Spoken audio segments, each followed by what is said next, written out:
Well, folks, once again, Captain Boat Builder here, welcoming you back to my basement boatyard. Today is episode number 11. We're calling this one Glassing the Hull. And many of you have seen all these steps before. I have done these before on previous builds, but each one seems to present a few little challenges here and there. I did want to remind you that the old saying about boat building, small boat building, is that it's 95% sanding. And that's what I've been doing. Sanding again and again, layer after layer. Before the fiberglass goes on, after the fiberglass goes on, because I want to finish the surface to be as perfect as possible before I start the painting. Because once you start the painting, you see all of your mistakes. So I'm working really hard to get rid of them. So again, you've seen these steps before. Maybe you'll pick up a little tip here or there. But anyway, here it is, more progress on the boat, episode 11. Well, I finally finished the work on the stem, trying to get it straight and trying to get it even. And once again, I'm back to the string. I hope I can hold the camera steady enough for you to see this. If you'll notice, there is a pencil line down the center of the stem. Right there. Then we have the corner of the bow right here at the cutwater as a reference. And then further back you can see the daggerboard trunk. And what I'll try to show you here is that with the string as the reference, it's very, very close. Got alignment on the trunk, alignment on the stem, slightly off on the pencil line, maybe a quarter of an inch. But I'm pretty pleased with it. This is not easy to do, and the string doesn't lie, so if you can get alignment between the daggerboard trunk and the cutwater and the center line of the stem, that's pretty close. So here we have the hull completely filled and sanded. I've used the longboard, or I should say the short longboard, quite a bit. I'm hoping that's going to give me straight lines. And what I'm going to do now, which is maybe an unnecessary step, is I'm going to give the entire hull one coat of epoxy resin right on the wood, and then I'm going to sand it again.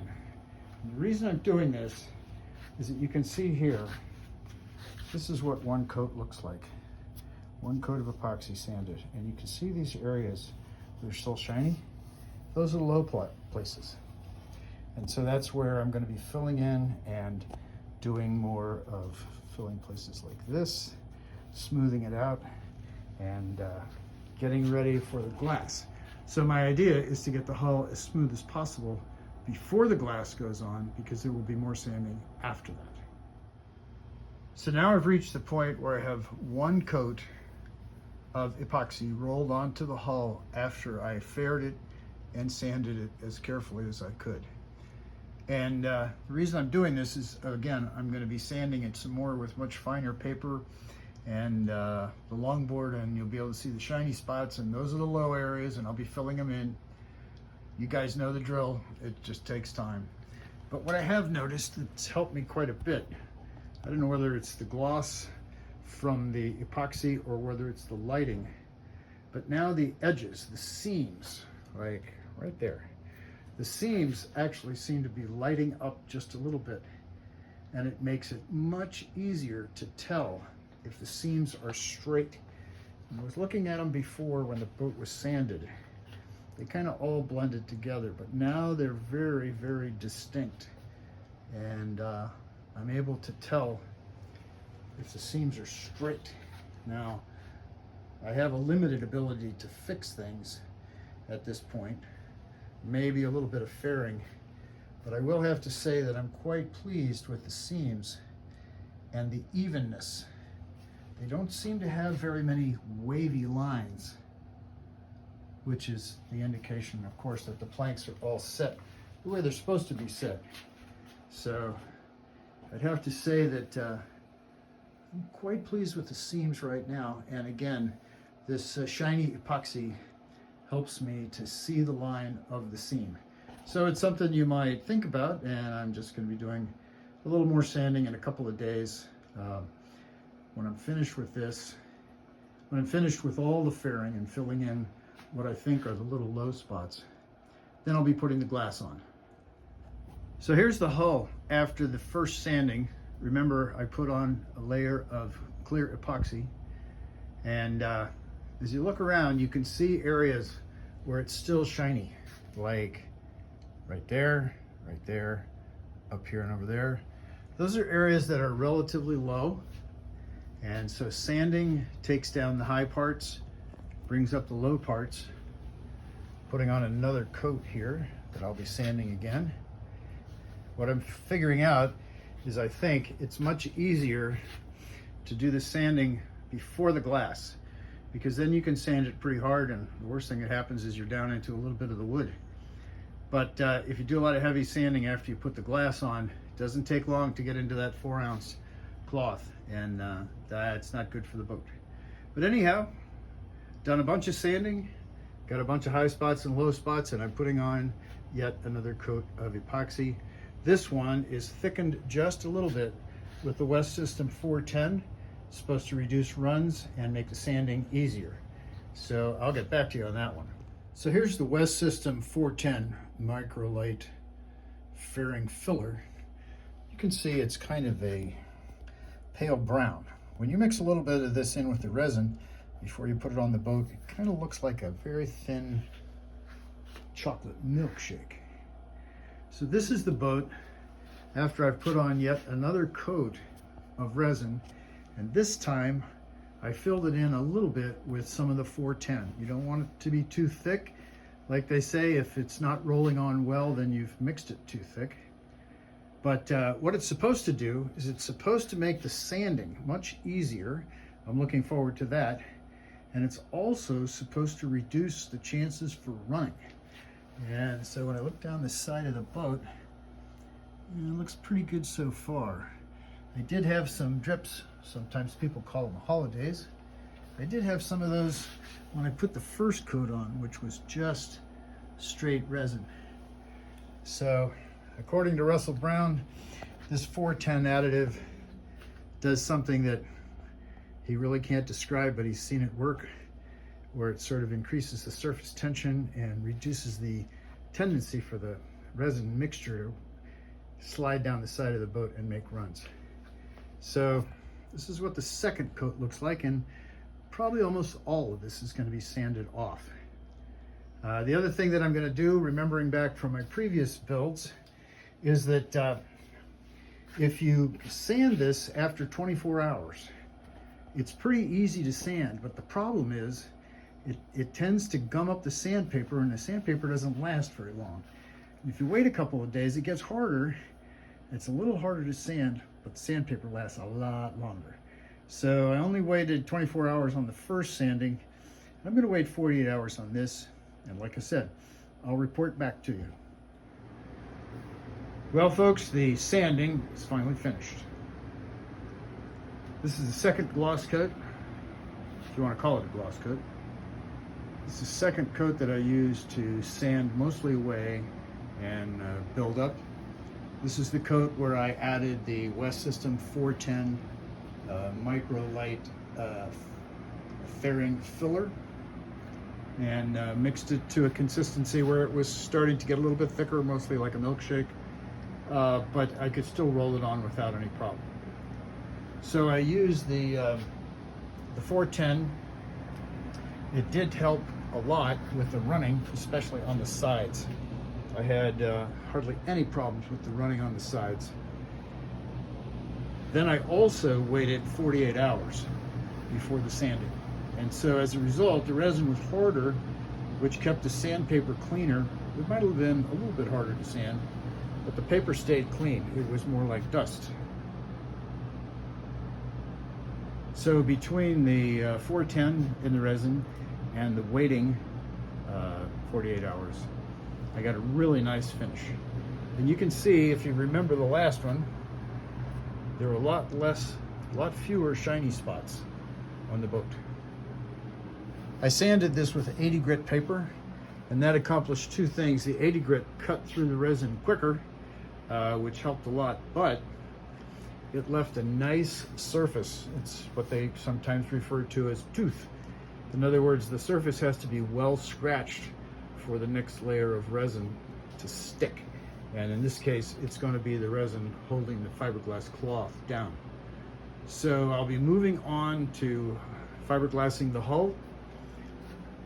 I'm very pleased with this sanding, even though it just about killed me. It's amazing how tired you can get pushing sandpaper for 4 or 5 hours. But again, the idea was do the sanding now, and then when you're working on the glass layer, you have very little to do and you don't risk cutting the glass. So the next thing I'm going to be doing is putting on the glass. Well, now I have the glass laid out for half of the boat. I smoothed it with my hands, both hands, slowly. I'm going to go back and smooth it again, and then I'll be ready to start the resin and finish up half of the boat. Notice I've got the tape right here. I'm going to show you a little bit later just exactly what I'm doing with the tape. But it seems like it's taken forever to get here, but the resin should go fairly quickly. I have the first coat of resin on the glass. I'm sure you guys have all seen this many times before, but it's a nice little milestone for me, making some progress. At about the 5-hour point, I'm going to be trimming the edges, and at the 5 or 6 hour point, I'm going to be trimming this right along this tape line. And then I'll also be putting on at the same time, at the 5 or 6 hour point, I'll be putting on the first of the fill coats, and start to look like a real boat, start to look nice and shiny. So I'm pleased so far. So one thing I wanted to show you with fiberglassing the bottom here is the way that the tape is used to create this edge. I haven't done this before, and I just wanted to show you how it works. You put the tape down first, put the fiberglass cloth and the resin across the tape. You can see the resin right there. And then when it's partially set up, it's still what you'd call green. This took about, at 70 degrees, this took about 4.5 hours. And you can very carefully cut right along the edge. And you see how the tape comes up. It just pulls the, well, that must be as far as I cut it. But it makes a nice clean line. So this is in the manual, and this is how we do the overlap on the bottom, and it worked great. And I'll have some more pictures for you a little later. Moving ahead now, this is the fill coat. This is coat number 2. I'd say that the weave is probably 95% covered, but it's going to take more than that. I'm going to let this set up.